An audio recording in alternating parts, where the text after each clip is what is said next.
Why do you think Vrindavan is so special? What makes this place so mystical, and what makes this place a home to so many people that they don't want to go back? Vrindavan is not part of earth. It's actually part of the spiritual world. Mystically, you use that word, mystically manifested here as part of an earthly terrain. It's actually spiritual world here. When am I ready? When do I have that patrata? When does my capability arises to have that spiritual master who would guide me into this Vedic knowledge, who would show me the light of God? Hundreds of stories out of thousands of devotees I've come across, hundreds of stories that I've come across. One common thing was they were all genuinely seeking. What is the truth? Seeking and genuinely seeking. Krishna says, I am seated in the heart of every living entity. And when I sense that there is a genuine seeking in a person, I will arrange that person to come in touch with a genuine representative of mine. So Bhagavatam is pointing out how Bhakti can be pursued in different situations of life.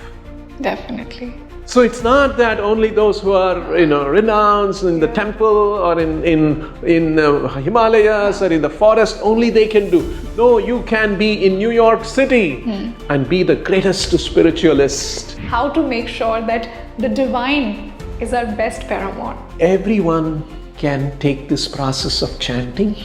We must chant and we must hear. And when we chant and hear, we establish direct connection with Krishna.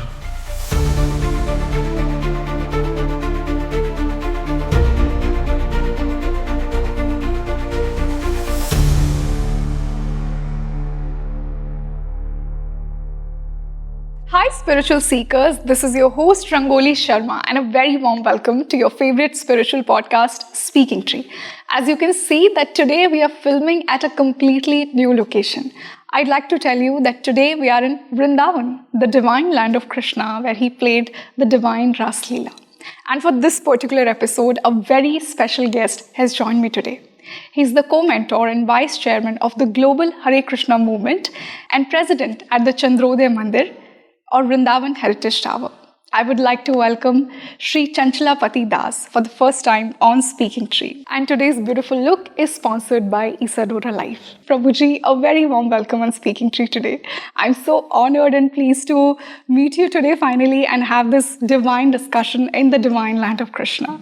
Namaste and Hare Krishna. Very happy to be part of this podcast. Hare Krishna, Prabhuji. And just sitting right here in this divine land of Krishna, I can feel this divine surge of positive energy within me. Like it cannot be explained into words. And Prabhuji, I feel there is something so mystical about this place.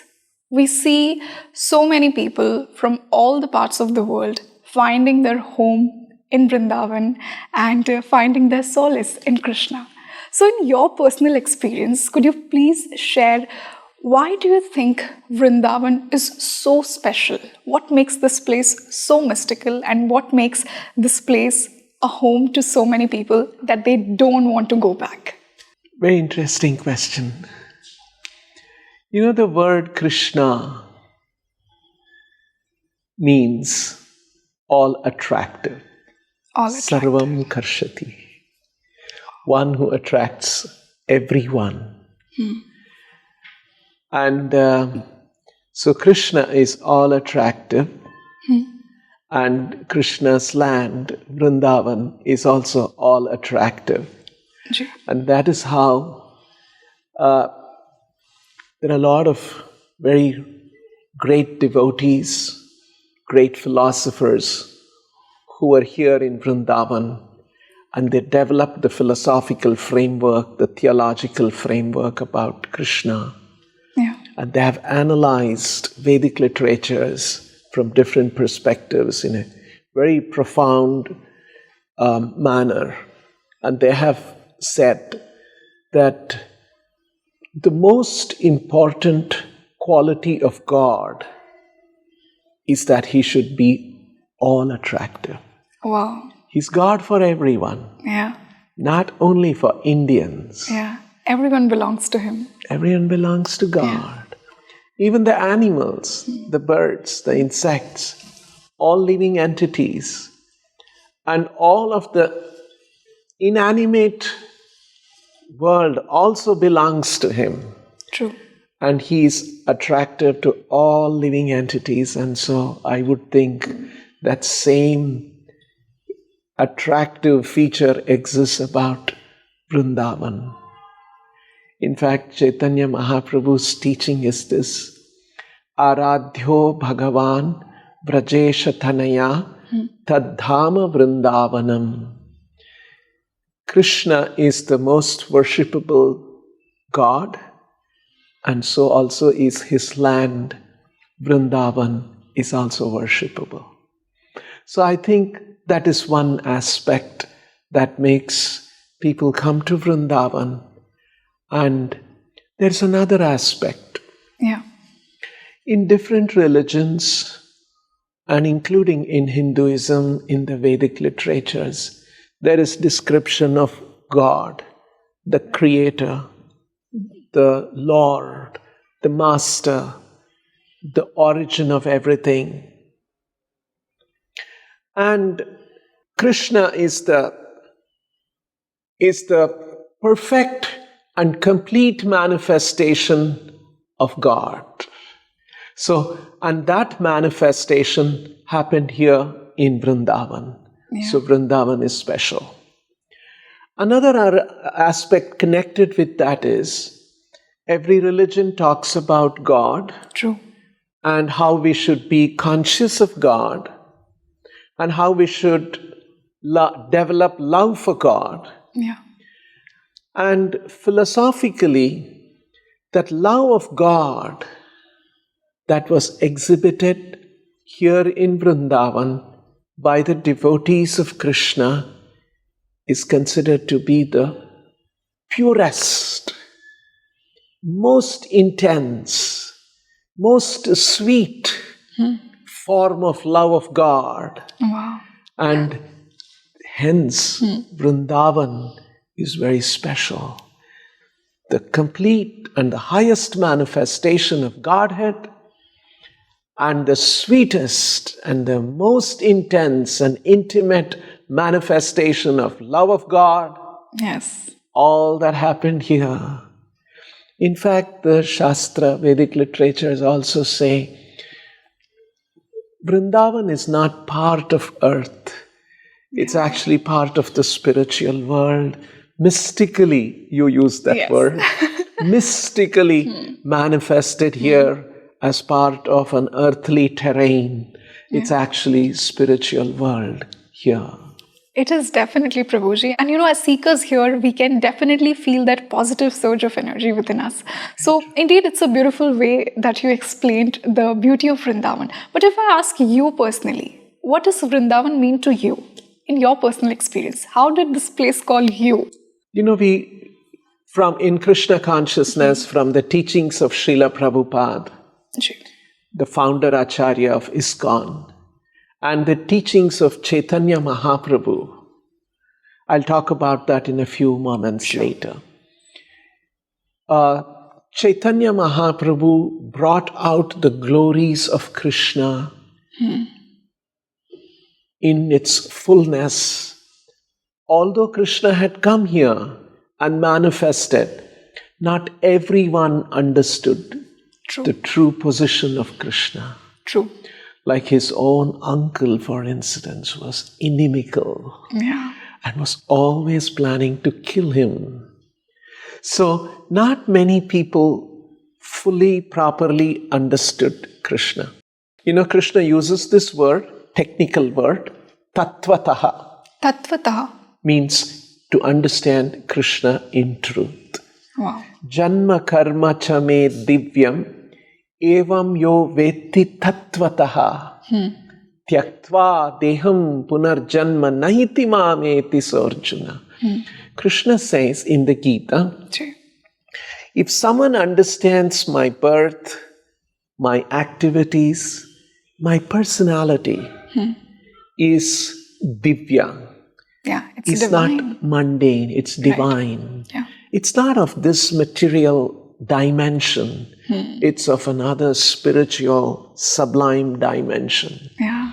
And if one can understand the truth about it, Veti Tatvatah Janma Karma Cha Me Divyam Evam Yo Veti Tatvatah. One who can in truth understand,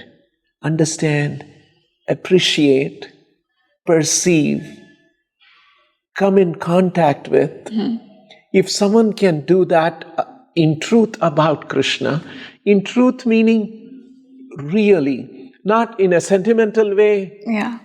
not in some kind of a hazy, some kind of a mental, but truly in coming in touch with Krishna, understanding Krishna. After he gives up this body, he will not come back here again. He will come to the spiritual world. Right. This is the assurance of Krishna. So, Vrindavan, Krishna, these are all very special for us in ISKCON.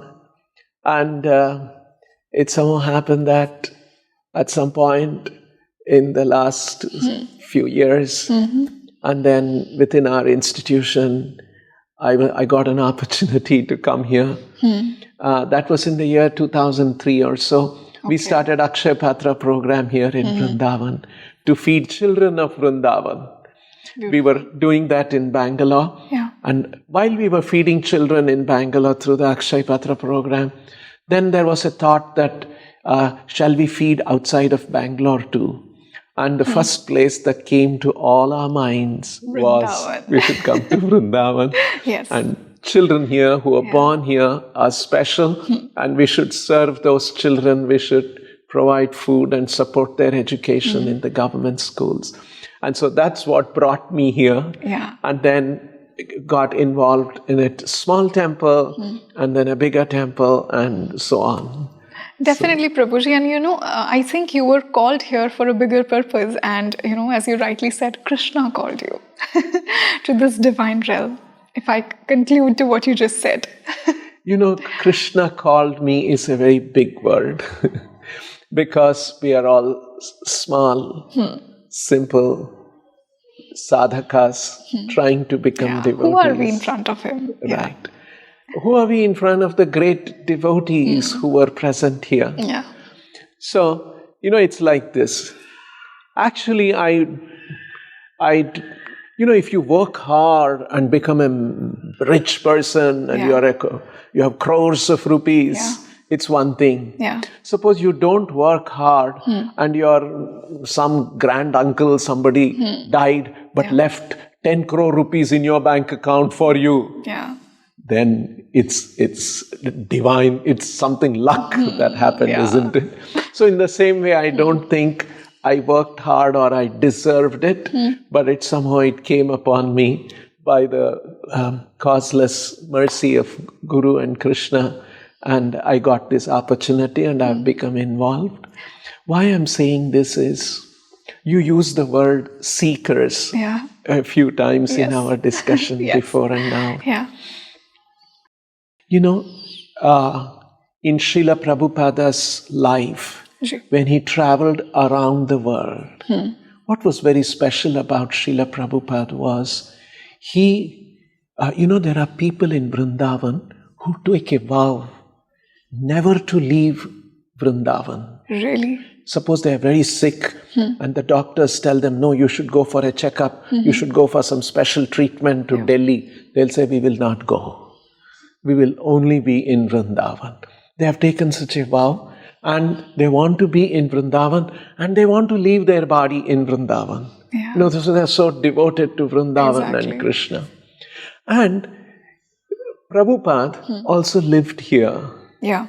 And he was 70 years old and he left Vrindavan to take the message of Krishna and the glories of Vrindavan to present this to people all over the world. All over the world, yes. people would have wondered why at 70, okay, if you are 30, 40, you it's have okay. that energy You can have the energy, you Right. can go and you can Yes. come back and all. Yeah. Prabhupada was 70 years old, and very soon after he left, Prabhupada had 2 heart attacks. Yeah. And so he endured all that, and he had a very strong desire, and he was ordered by his guru, Srila Bhakti Siddhanta Saraswati Goswami, another very great acharya. He was also here, and he also was in many other places. And on the order of his guru, he wanted to take this very, very special revelation of Godhead in Vrindavan, the revelation of Krishna's personality, and the entire philosophy around that, which is actually considered to be the mature fruit of entire Vedic wisdom. Indeed. He wanted to share that with genuine seekers all over the world. Wow.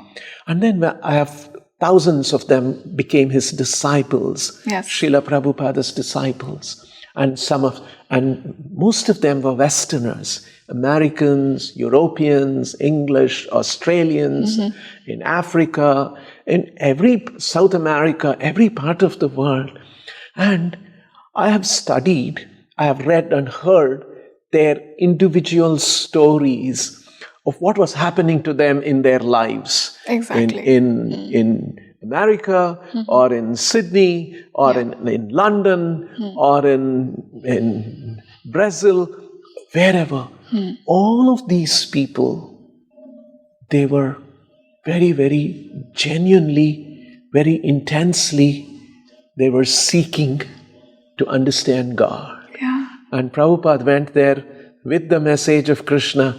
They all got attracted to him. Exactly. And they started becoming involved in Krishna consciousness. And you will see here in Vrindavan, many, many Westerners, like you said, people from all over the world have found Vrindavan their home. Beautiful. So this is, they were all genuine seekers. And Krishna brought the seekers to Prabhupada, who was carrying the message of Krishna. And, those are, and they all got attracted. Together, yes. So then, if I think about my own situation, it was, I was just a nominal person, not very religious or anything. But somehow I was, like I gave you the example, a granduncle deposited 10 crore rupees and died.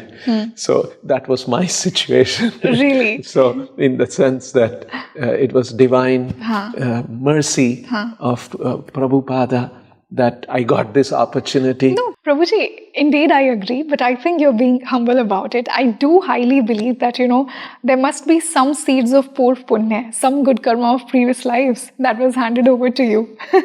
And, that made you turn towards this path. And that divine moment happened in your life that changed the whole trajectory. Well, I'll tell you, there is one verse that Chaitanya Mahaprabhu mentions. Brahmanda Brahmite kono bhagyavan jeev Guru Krishna prasade paya bhakti latha bij. The living entity is wandering in different Brahmandas, in different universes. But one who is fortunate by the blessings of Guru and Krishna receives the seed of Bhakti Latha, the creeper of Bhakti. There is a seed. And who receives? Kono Bhagyavan Jeev. Someone who is fortunate. Yes. So there may be many great punyatmas also who may not get it, but somehow somebody who is Bhagyavan, who is fortunate, lucky. So I think I didn't deserve it, and it was blessed. That's how we look at it. Guruji, here I would love for my audience to know you a little bit more. Like, I would love to know some more mystical and divine experiences where Krishna showed up to you, where you could clearly feel his presence in your life and he guided you on your soul mission, on your soul path. I'm sure you must have had such experiences, such divine moments between you and him. Yes, such divine moments and such divine interactions happen with very, very exalted devotees. Yeah. So I wouldn't consider myself to be in that segment. Not an exalted devotee? In that segment. But I do feel in your presence that you are an exalted devotee. Hare Krishna. But anyway, I'll answer your question. Now, in terms of divine experience, because we are talking to seekers, I think yes, definitely. All your my audience are all spiritually seeking. Yes. So it is said that in the initial stage, our seeking should be with reason, logic, and scriptural basis. Okay. So that we are not misled. So that we don't become sentimental and get carried away with some kind of a misunderstanding about spirituality. So, Vedic literatures recommend that we be reasonable, logical, and based on Shastra. And the best thing is to approach a spiritual master who can provide us this knowledge. Yeah. There is a famous verse in the Munduka Upanishad. Which is? Tadvignanartam sagurumeva bhigachet shrotriyam brahmanishtham samitpanihi shrotriyam brahmanishtham. You know, in this verse, in the Upanishad, there is a word, the expression, that word used is Tadvignanartham sagurumeva bhigachet. That word gachet, according to Sanskrit grammar, prayoga, is that you must approach a guru. There is no alternative. You know, sometimes people I've come across people who say that I've read Bhagavad Gita, I'm reading, but then I think it's too complex. I cannot understand very well. Yeah, that happens, especially when they pick it up for the first time. And read that. You know, because Bhagavad Gita also has to be learned from a guru. Okay, from a master. From a master. Yeah. And this particular verse from the Upanishad says how the disciple or the seeker should approach. Right. Samit panihi.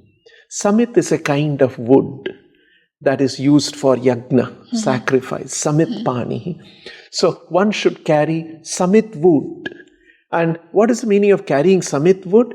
It is in the sense of, with a sense of service, one should approach this guru, the spiritual master. And what is the qualification of the spiritual master? Shrotriyam Brahmanishtham. He should have also heard this knowledge from his realized spiritual master. Okay. Shrotriyam.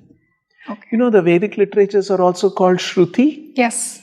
Shruti means this is knowledge which should be heard from realized persons. True.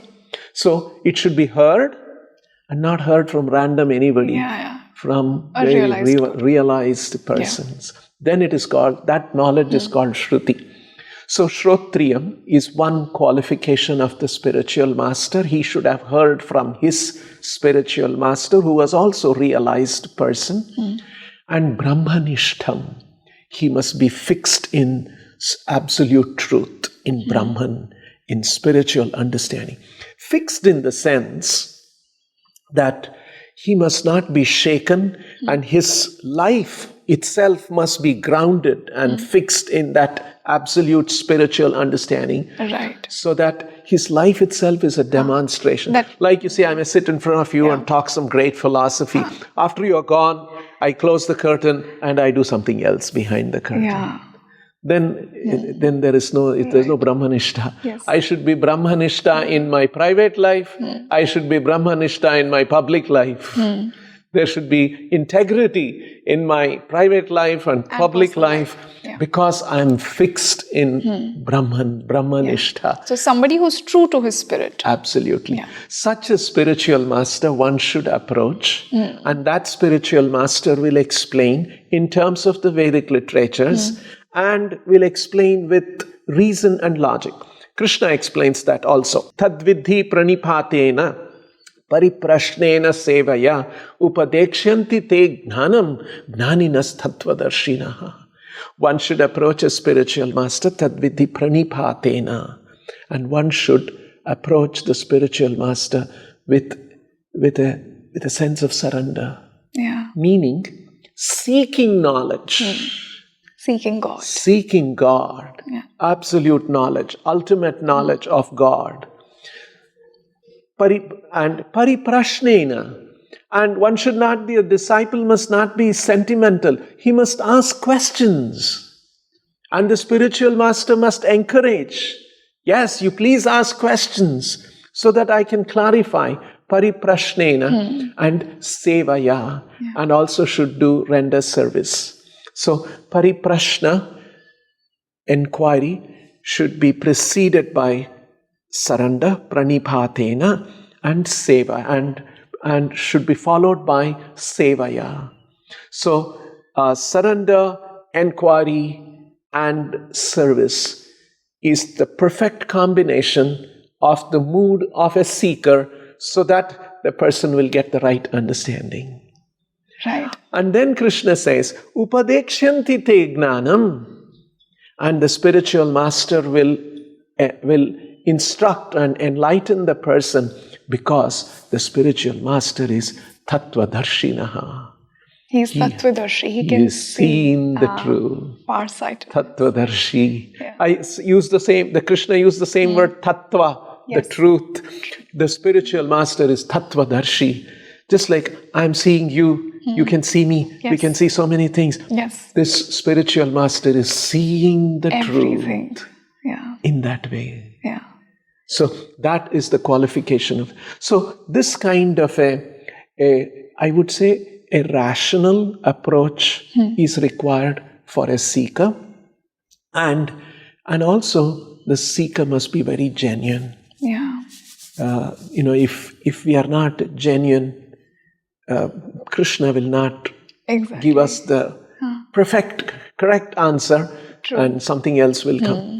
So the seekers it is recommended that they seek genuinely, rationally, and it should be on the basis of scriptural knowledge. Right. Not on, somebody, like we have been talking for the last few minutes. Yes. And you see how this was Srila Prabhupada's training for us. True. He always trained us that we should speak from the Vedic literatures. Exactly. Not that, I'm such a great guy, I'm such an intelligent person, and I figured out all these things, which is going to explain the entire cosmic presence. I'm so small. How can I know about the cosmic truth? About the cosmos is so big. Yes, it's so vast. So vast. Ever-ending, boundless. Isn't it? Yeah. There is one statement one scientist has made. If you travel at the speed of light, 3 into 10 raised to power 8 meters per second. Right, you got it right. Interesting. So if you travel at the speed of light for about 40,000 years, you will still not come to the end of the universe. Yeah. So how vast it is. 40,000 years, by 100 years we would all be gone. Exactly. So, so vast the universe is. How can we know about the truth, about everything about the universe? Exactly. Our human intelligence is so limited. So we speak from the Vedic literatures. The word Veda, if you ask somebody, people say Veda means Hindu scriptures. But that's not what Veda Vyasa had in mind that great sage, when he was penning down, he was capturing in a written form all of the Vedic wisdom, which was coming down in an oral tradition. Shrota Pantha. It was coming in an oral tradition. When he used the word Veda in Sanskrit means knowledge. Yeah. So it's about knowledge of this world, who we are, what is the purpose of creation, and what is beyond what we can immediately recognize and access, what we can see, what our senses can see, and what is beyond what our senses and mind and intellect can access. Exactly. It's knowledge about that. Like why God created us. Why God created us. Why the world exists the way it is. True. And why do we exist? Actually, you see, this is called Brahmajigyasa. Brahmajigyasa. Yeah. The curiosity of the Brahma. Curiosity. Yeah. The highest level of curiosity. Right? You know, the reason is we are in this world. We are connected with our family, friends. Yes. And we feel very strongly, father, mother, husband, wife. We are so attached. Children, and home, and business. All of these things. And suddenly, something happens to one of us. And we vanish from this place. Where do we go? Where do we go? Where did that person who was so connected with us, intimately related with us, suddenly vanish? And that person had feelings, had aspirations, had desires, had relationships, and we would interact with him or her, and suddenly he's gone. Yeah. And nothing of him to see anymore. Right? Nothing, and irreversibly gone. Where did he go? All of a sudden, the person who was with us. And same thing is going to happen to us one day. Yeah. And then when we say the person is gone, but the mortal body through which we were dealing with is left behind. Exactly. Right? I'm talking to you now. I can die. And then I'll be gone. Suddenly you will say, oh, sorry, podcasters, my speaker is gone. Right? Something like that. But the body will still be there. The body cannot move. The body cannot talk. It has the vocal cords. It has the eyes. It has the retina. It has the eye lens you can open. But there is no life. Exactly. Person is gone. And then what do we do with that body? We turn it into ashes. Yeah. If a smallest splinter of fire falls on our body, hey, be careful. Yeah. We will say. We feel. Isn't it? That, yes. But when the life is gone, we set it on fire and turn it into ashes. And what else? Nothing can be done about it. Yeah, that's the most unfortunate truth of life. That, a person full of life, right, exactly you said, so many dreams, so many visions, and what's left? Just ashes. Right. So where did that person go? So this must be a very, very perplexing, must be a very serious thing. But look at the world. We never deal with this. We put it aside. Exactly. Everything gets normal in just few days.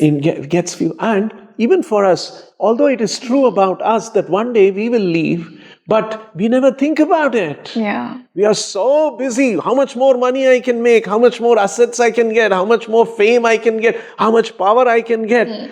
But everything will be left behind. Nothing I'm going to take with me. But I never think about that. You see, this is a this is called the most astonishing thing. In the Mahabharata, there is a story. Pandavas were in exile, and then all of a sudden they were thirsty. They were looking for water, and Pandavas, Yudhishthira said, "Okay, Bhima, go and get some water." He goes, and he doesn't come back. So they are wondering why Bhima didn't come.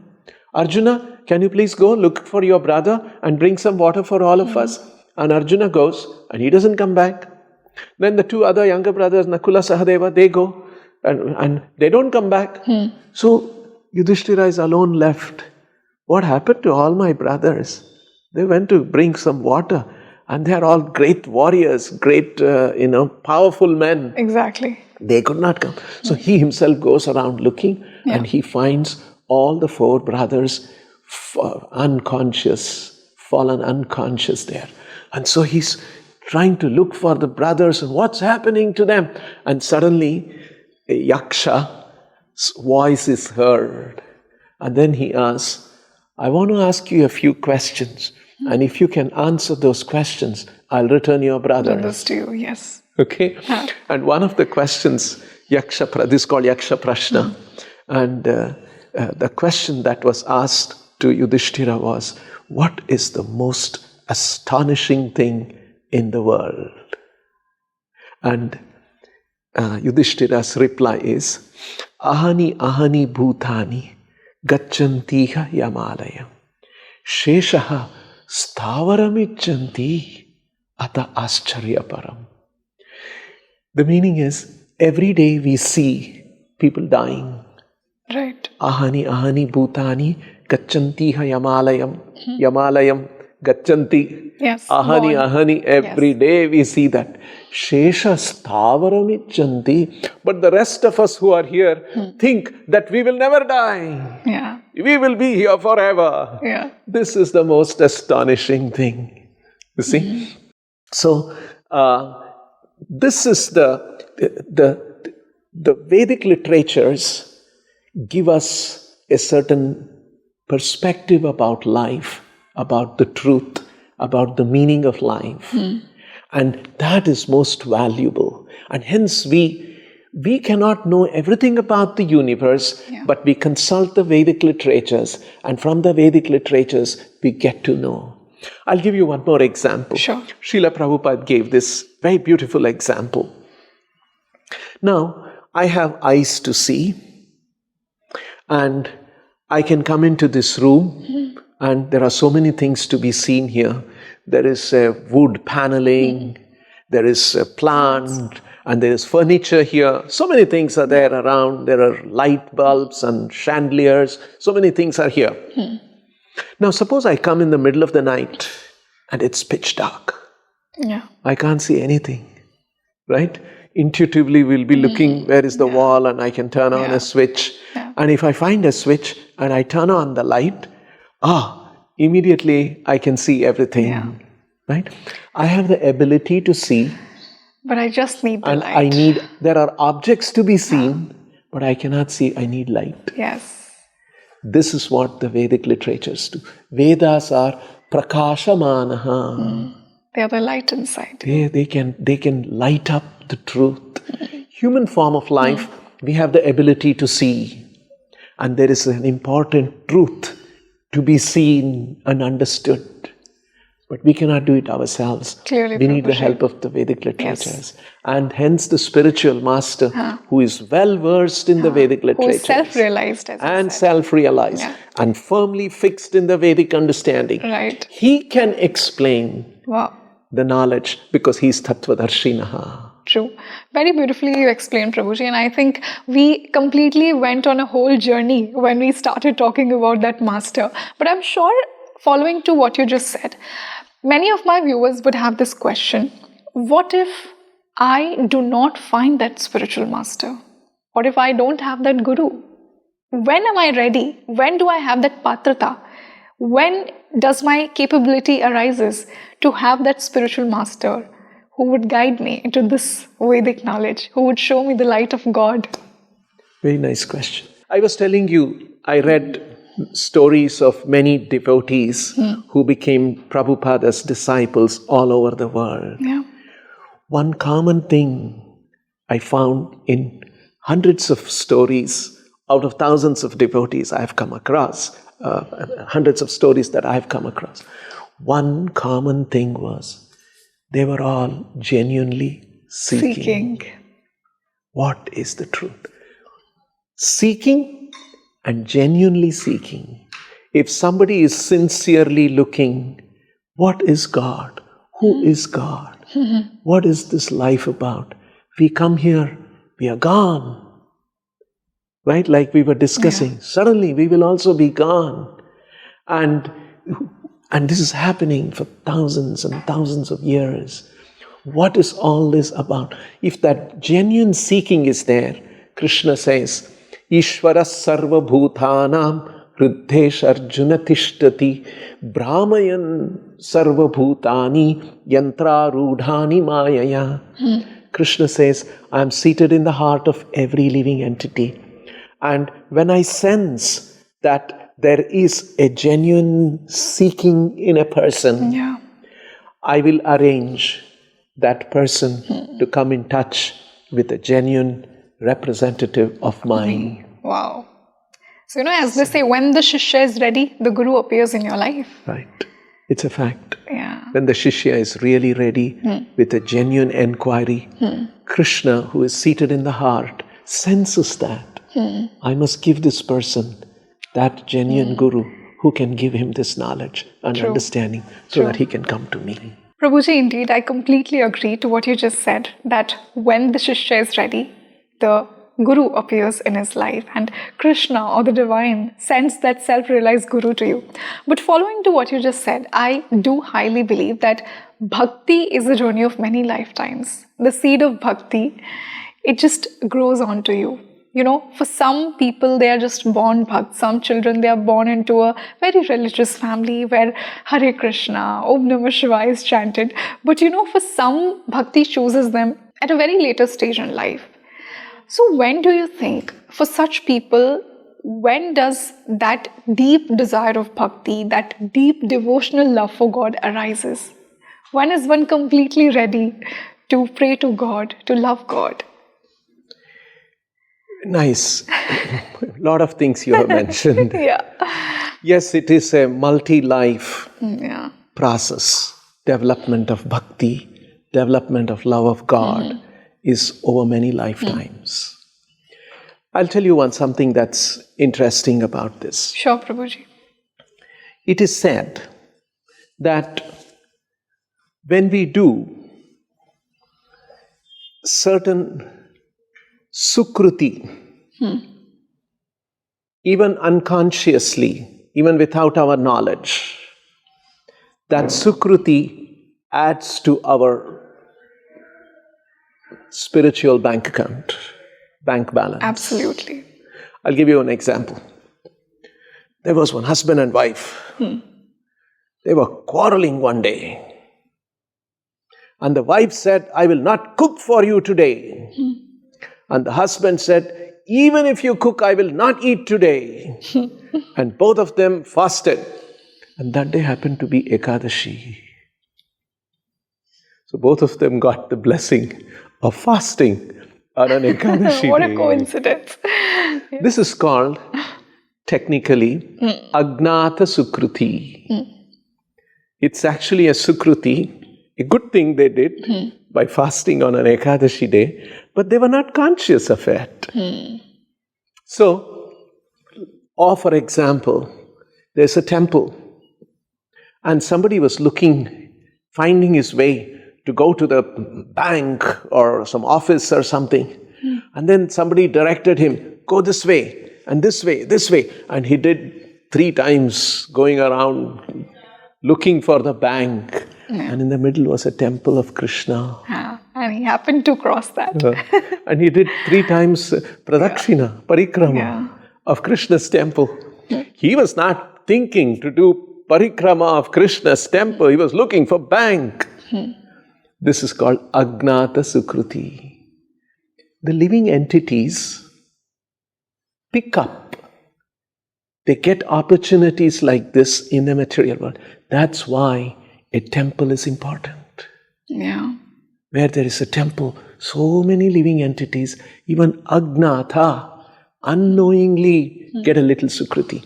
When this Sukruti bank balance gets accumulated life after life after life, at one point when that bank balance, the spiritual bank balance has reached a certain threshold, that person comes in contact with the spiritual master who will give him further enlightenment take him to a next level. So the accumulated spiritual karma. It's the accumulated spiritual, you use the word karma, the technical word is sukruti. Sukruti, okay. So, accumulated over many lifetimes. Beautiful, Prabhuji. Now, another thing that happens, the nature of sukruti is, Krishna explains, Neha vikramo nashosti pratyavayo na vidyate swalpamapyasya dharmasya trayate mahato bhayat.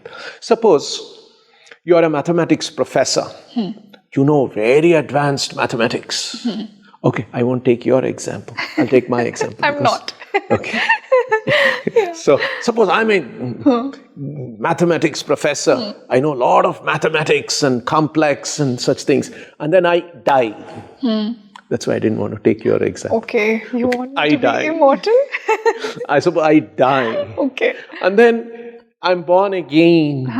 In my next life, I have to start with 1 + 1 = 2. All the mathematics knowledge that I had in my previous life is washed out. Such an injustice to your soul, I would say. No, it is not. Because that knowledge was not of the soul. That knowledge was mundane knowledge. There is vidya and avidya. Avidya is of this material world. That will go. Whereas if we have done some spiritual, if we have accumulated some spiritual merit, neha vikramo nashaha asti. Okay. It is never destroyed. Such a beautiful example you gave me to compare myself. Lovely. So, in other words, that comes life after life. Like you said, you gave that example.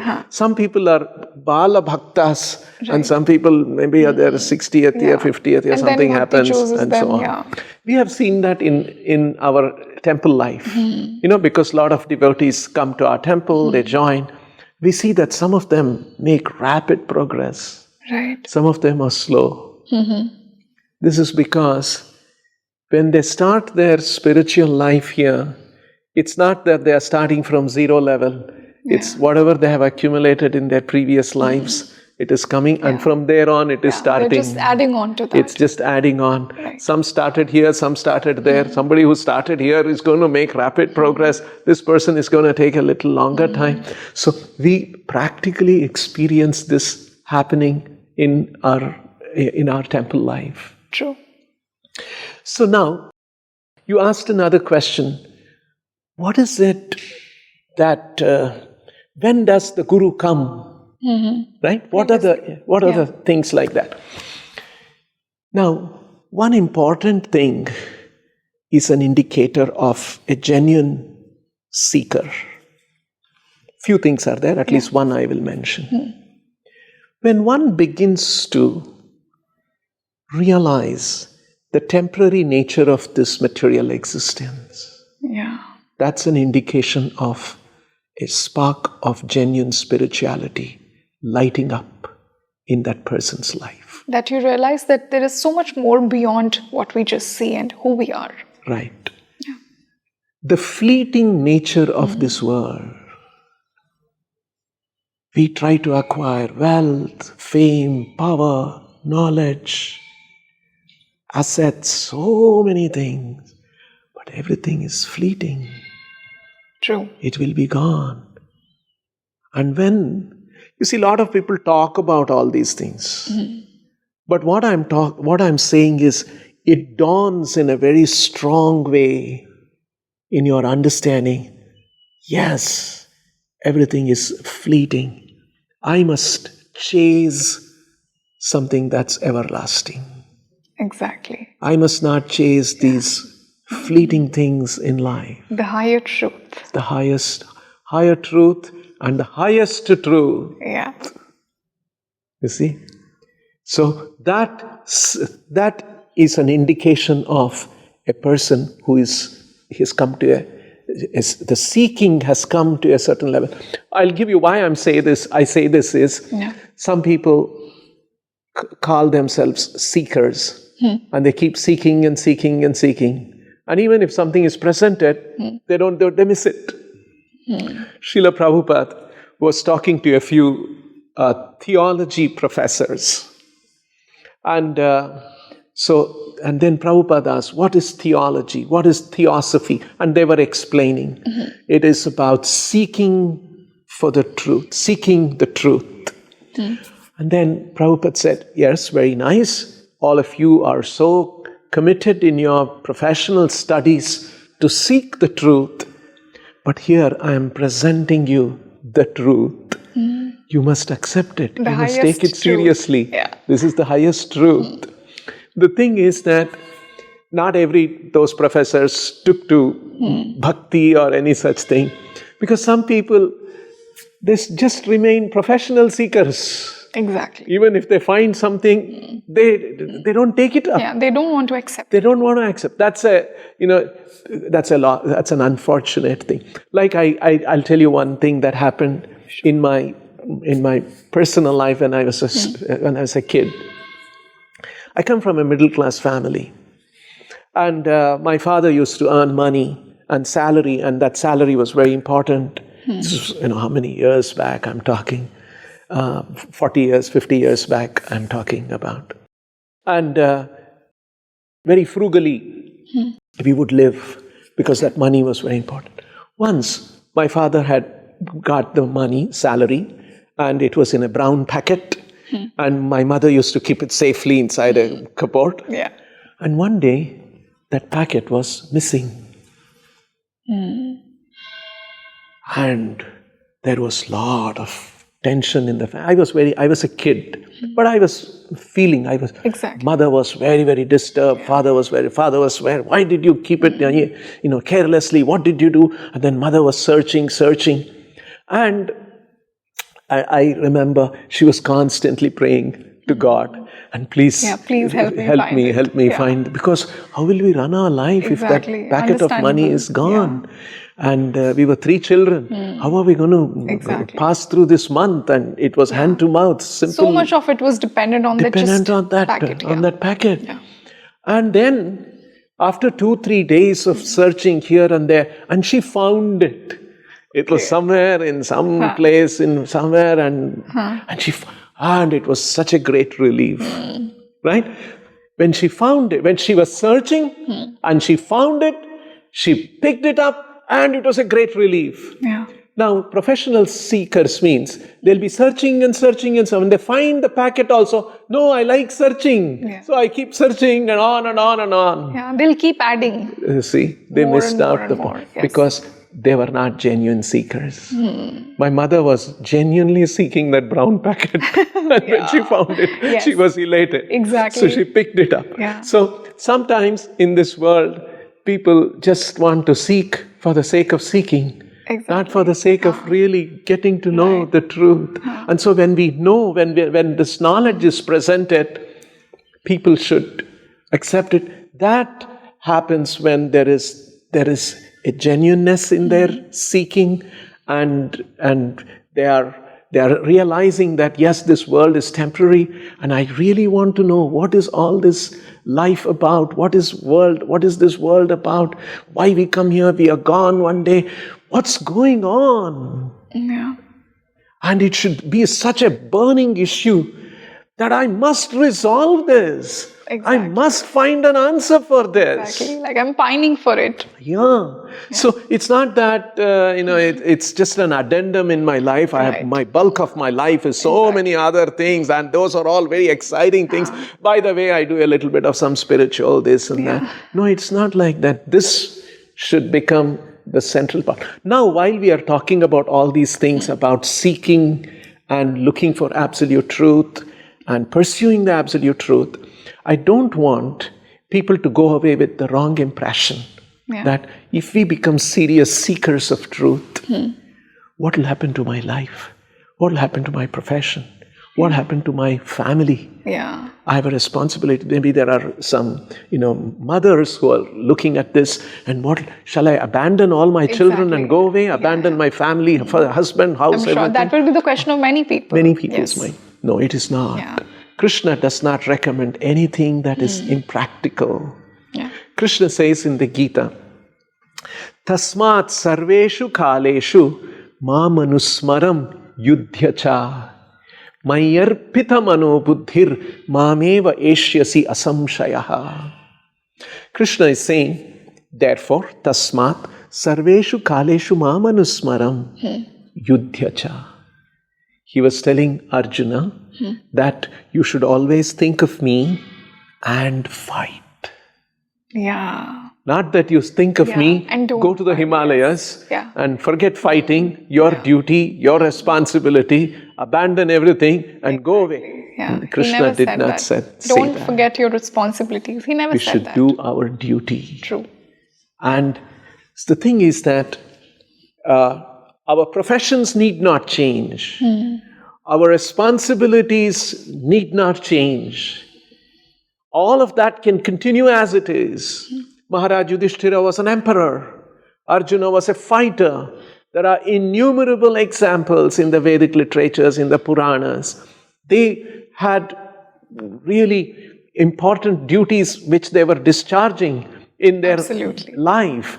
But in the core of all that, they were seriously pursuing spiritual life. They were seriously seeking. Yeah. And you see, the thing is that we can run our lives, we all run our lives on multiple tracks. We have a professional track, we have a personal life track, and we may have a hobby. I like music, and I may pursue music, or somebody may pursue literature, or something else, science, or various things. People run their lives in multiple tracks. They do. There should be one track called spiritual development track, and that should be fired. And also that track should be going parallel with many other things that we do in our lives. Definitely, that is Prabhuji. important. And that is spiritual seeking. That is spiritual seeking. Not that spiritual seeking, even an intense spiritual seeking, genuine, intense spiritual seeking, is not going to deride not going to derail our responsibilities in this world. We can do all of that and also keep pursuing spiritual life. You know, there is one very, very interesting example. It's a long story, but I'll make it very short in the Srimad Bhagavatam. We have all heard of great stories of emperors and kings. They renounced the kingdom and they went to the banks of a holy river and renounced and practiced spirituality. In the Bhagavatam, there is a reverse example. There is one person who has renounced the world and he is practicing spirituality.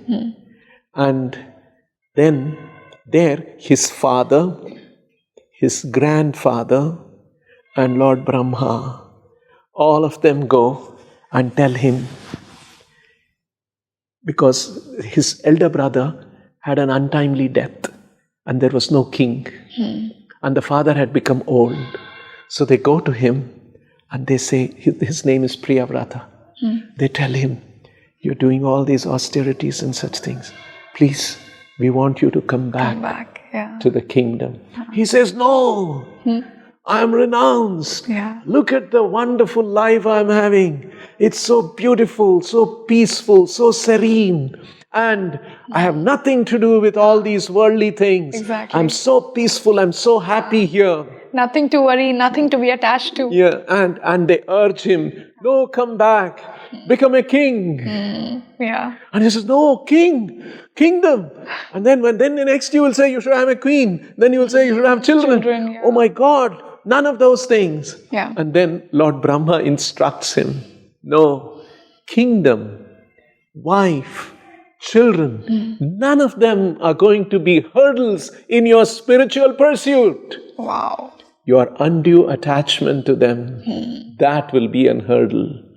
You can remain unattached and discharge your responsibilities very mindfully, thoughtfully, heartfully, and yet pursue your spiritual life. What a beautiful... So this is an example of a renounced person renouncing renunciation and coming back to the kingdom and accepting the kingship and ruling from a palace. And this is in the Bhagavatam.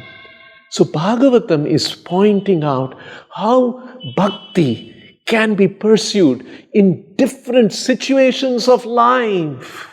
Definitely.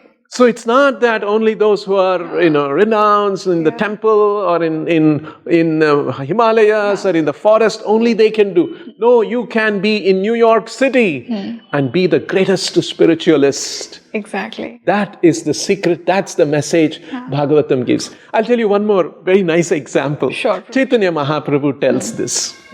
How this can be done, how this can be combined.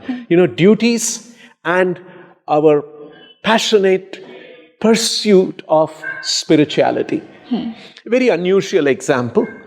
Just please see that this example is seen as an example to convey something else. Okay, sure. Should not be misunderstood. Why is Prabhuji giving this kind of an example? Sure. I had this kind of an experience. I spoke to somebody and gave this example given by Chaitanya Mahaprabhu. Okay. And then they said, why is Prabhu giving this kind of an example? They were a little disturbed. I'll tell you why this happens. And when you... I would request my audience to understand the spiritual meaning behind this. That's what matters. We should take the essence of these things. The essence of spirituality. Right? Okay. Sure. So there was a woman. She had her husband, she was a married woman, and she had children, and she had a household, and she was looking after her husband, children, taking care of them, everything, very nicely. But although she was taking care of her husband, children, household duties, she had an extramarital affair. And she was attached to another man. And none of the family members knew about it. And she was, when a woman like that has a man or a woman has a paramour like that, that attachment will be very, very strong. Exactly, yeah. Right? So when the husband returns home, she would make sure the food is ready for him. What kind of food he likes. Exactly. That's ready. Children come from school. She has taken care of everything. While she is doing all of these things, what is she thinking of? Her paramour. That guy. Yes. You see? That nobody gets to know. No one is, and she is very careful. Nobody comes to know about it. Yeah. Everything is done very meticulously at home, her household duties.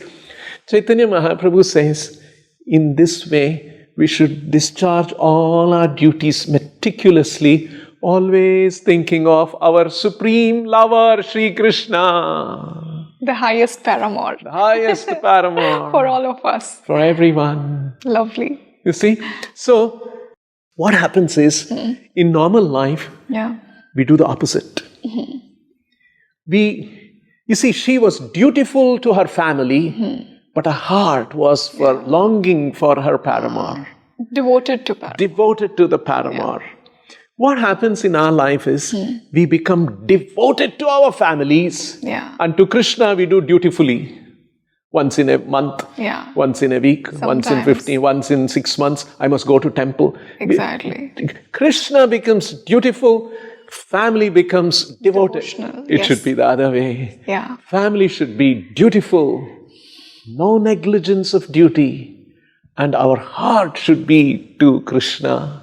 So this is the message that Chaitanya Mahaprabhu was giving, and how we should combine both the things. Definitely. Lovely message, Prabhuji. And I must say, the way that you explain this with the help of the stories that you just told me and my audience, I'm sure my audience is going to get the spiritual essence out of them.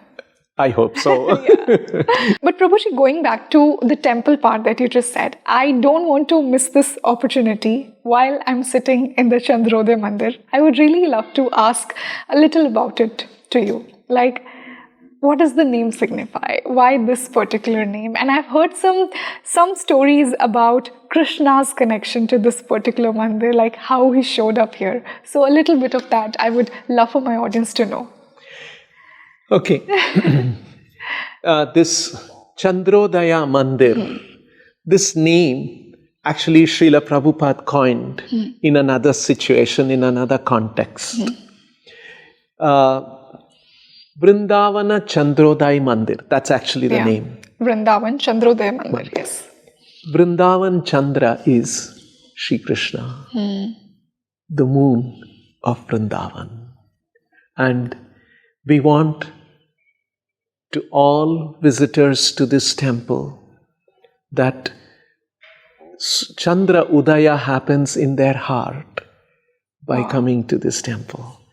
Vrindavana Chandra's Udaya, the awakening of Krishna in the heart happens to everybody who comes to this temple. That's the aspiration. That was the name that was coined by Srila Prabhupada. And as you might have heard. Yeah, the anecdote of Krishna being here. The anecdote of Krishna being here. I will, in a very concise way, I will tell you the story of... Sure, Prabhuji. Actually, Vrindavan, not only Vrindavan, the entire Braj region is full of Krishna Leela. You know, I have been coming here to Vrindavan last about 35 years, many, many times.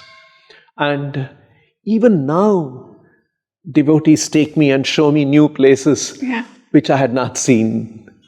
So, there are innumerable, these are called Leela Sthali, where the Lord performed different Leelas. You know, Krishna was born in Mathura. The very same night, he was transferred across the Yamuna river to Gokul. And Krishna lived for about 3.5 years, up to when he was 3.5 years. He stayed in Gokul. Nanda and Yashoda were bringing up Krishna there. A lot of things happened there. Putana Vada happened. Shakatasura Vada happened. Trinavrata Vada happened. Arjuna Vriksha Vimokshana happened. These are all different Leelas. I won't go into the details. I'm just mentioning these names. One after another, something extraordinary was happening. So Nanda and Yashoda felt that maybe it is not safe for our child. Here, all of a sudden, one beautiful damsel appears and she says, I'm going to feed this your child. He will be immortal. And they give Krishna, okay, you can feed this child. She's such a celestial woman. And then she suddenly turns out to be a monster of a demon sent by Kamsa. And Krishna sucks her life out. So, and then all these kind of things were happening, one after another and after another. So they thought that Gokul is not very safe. So they call all the residents of Gokula Vasis, and tell them, Nanda is telling all the Gokula Vasis that I think it's not very safe for our child Krishna. So we have made up our mind to leave Gokul and look for another place so that Krishna will be safe.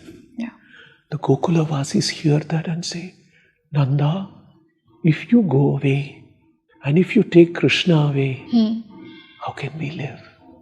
We love Krishna so much. Every day we have to see him.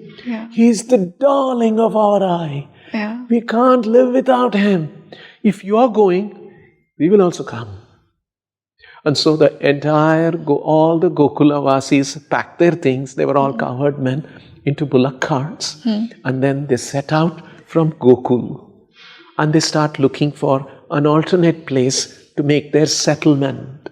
And when they were looking around and they came to this place where our temple is being built, Chandrodaya Mandir. And then it is said that all the bullock carts were arranged in a circular pattern so that, and then women and children were with the bullock cart with their belongings. And the men went around looking for place, doing a recce, where to do our settlement. And then they would go different places and come back and looking for a settlement. And at that time, there were only a few men left here. Why they arranged the bullock carts in a circular pattern? So that a few men can keep an eye on what's happening, so that women and children are safe. And the cows and the bulls are all safe. So they arranged in a circular pattern. Men went around, and this must have happened maybe 1 week, 10 days, 15 days, we don't know how exactly. And at that time, Krishna and Balaram were toddlers, and other gopas, they were playing around here.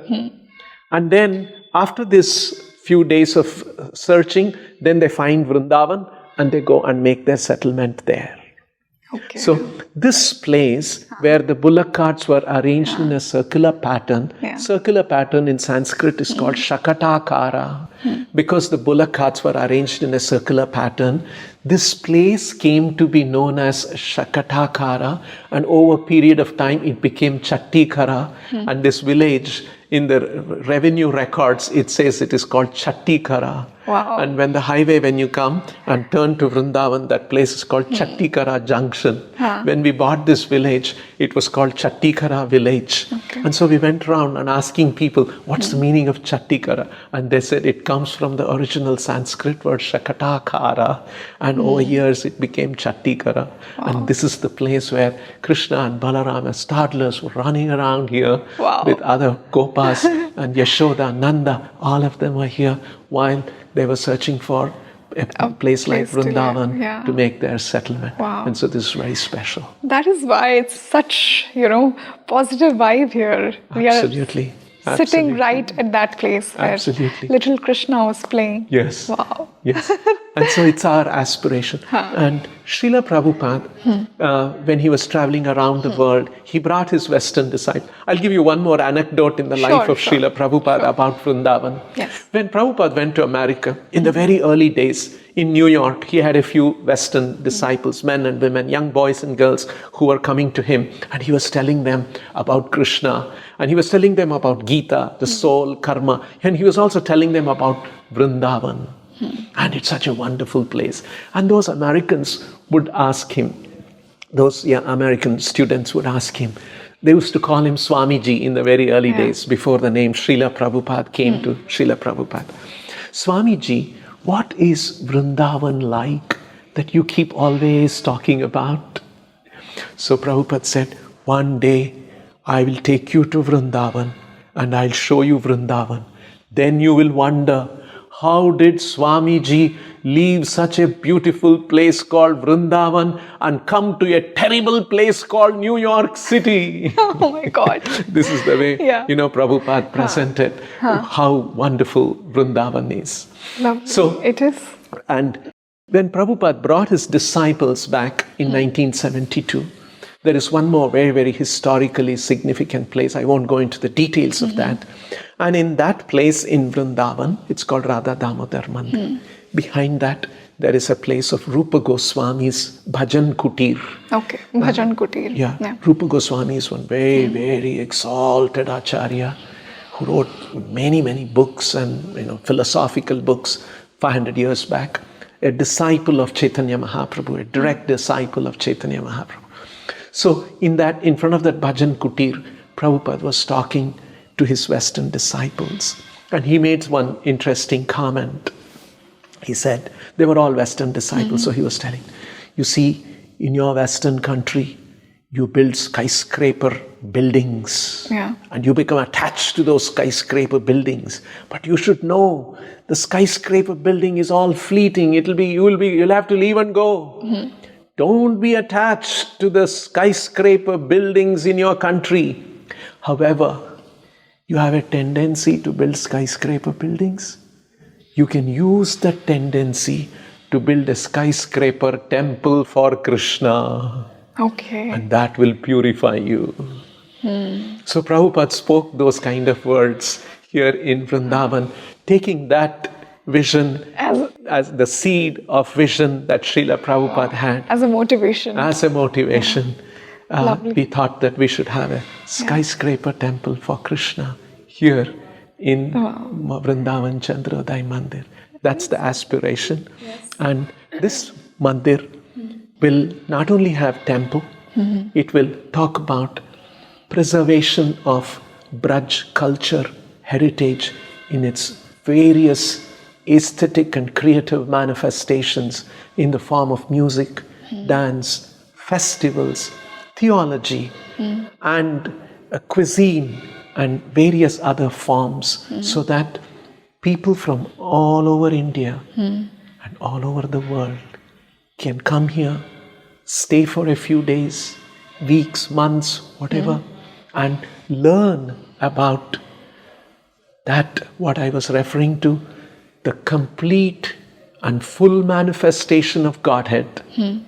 And that complete and full manifestation of love of Godhead. Yes. That was manifested by the Vrajavasis here, which is all theologically, very systematically described in the Vedic literatures and by the Acharyas, so that the whole world can benefit from this knowledge and awareness. That was the intention of Srila Prabhupada, and following his footsteps, we are aspiring to set up this so that we can share this treasure of Vedic knowledge. This is treasure of Bharata, our country, with the whole world. To all those who are genuine seekers should get this awareness. That was the intention of Srila Prabhupada, and that's what we are trying to do. Definitely, Prabhuji, and I'm sure that this vision is going to get to the right seekers, as we talked about. So, Prabhuji, to put an end to this wonderful and insightful and beautiful conversation that we just had, how do I make sure, or how any of my viewer who's watching this podcast make sure to treat that one connection with Krishna, with divine, that true and highest connection, as we just talked, how to make sure that the divine is our best paramour?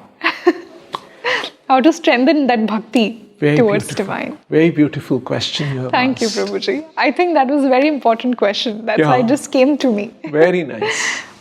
You know, Krishna's, I was telling, Krishna's personality, his existence is in the divine realm, not in the mundane realm. Yeah. His existence is in the spiritual domain. But we are here in this material world. We are having attachments. We are having our ambitions in this material world. That's how we are, stuck in this world. So much suffering. So much suffering, not realizing all this. Yeah. And hence, one important manifestation of Krishna, especially suitable for this age is called Kali Yuga. Yeah. So, in Kali Yuga, the spiritual, the ecosystem for spiritual pursuit is very less.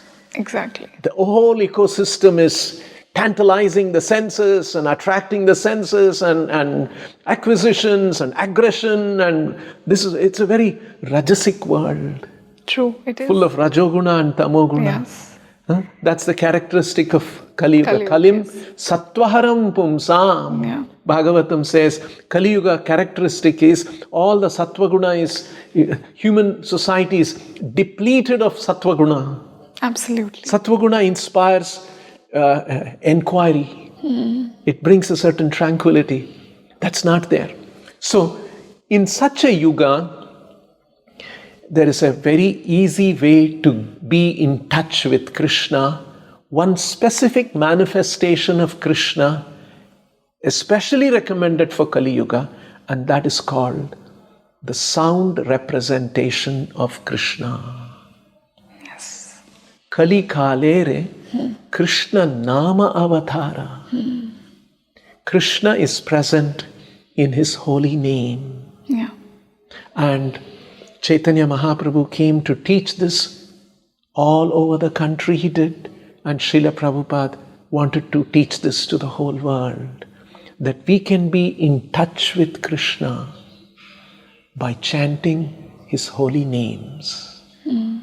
Hare Krishna, Krishna Krishna, Hare Hare, Hare Rama, Rama Rama, Hare Hare.